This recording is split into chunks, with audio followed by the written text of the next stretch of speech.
Hi friends, நான் உங்கள் கல்கி சேனல்லேருந்து மீனா பேசுகிறேன். இது சேலைக்காரி அம்மனை பற்றிய ஒரு சின்ன பதிவுங்க. மேளமும் தாளமும் ஆடவர் அழகுற பக்தியும் அன்பும் பெண்கள் லயித்திட நின்னடி சேர நீனிடம் வரவும் வழிவகை செய்வாய் சீலைக்காரியே சேலைக்காரி அம்மா. சீலைக்காரி அம்மன் அப்படிங்கிறவங்க தமிழ் சமூகத்தினர் தொழும் ஒரு பத்தினி பெண்ணின் அம்சமாக இருக்காங்க. இந்த இதை கள்ளர், நாடார், நாயக்கர் போன்ற சமூகங்கள் இந்த குலதெய்வங்களோடு சேர்ந்து பரிகார தேவதையாக சீலைக்காரி அம்மனை வணங்குறாங்க.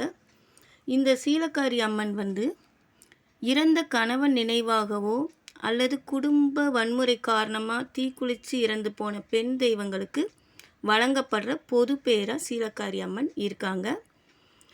தீக்குளித்து இறந்து போகிறதுல உடன்கட்டை ஏறும் வழக்கமும் இருக்குது.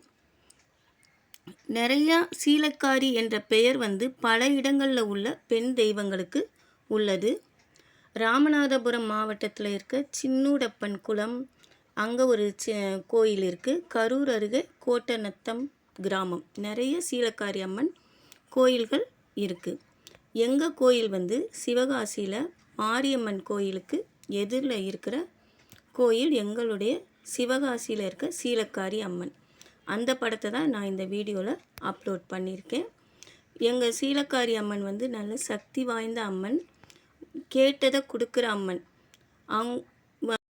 ஒவ்வொரு வருஷமும் சிவராத்திரி அன்னைக்கு இரவு 12 மணிக்கு சீலைக்காரி அம்மனை பூஜை போட்டு வழிபாடு செய்வோம்.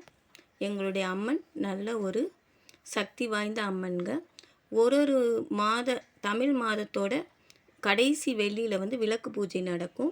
விளக்கு பூஜைக்கு உபயதாரர்கள் செய்வாங்க. ஐப்பசி மாதத்துக்கு இந்த ஐப்பசி மாதத்தில் சிவகாசி ஆசே மோகன் நாடார் தங்கேஸ்வரி தம்பதியர் இந்த உபயதாரராக இருந்திருக்காங்க. எங்களுடைய அம்மனை எல்லாரும் வணங்கி பலன் பெறணும்னு கேட்டுக்கிறேன். தேங்க்யூ.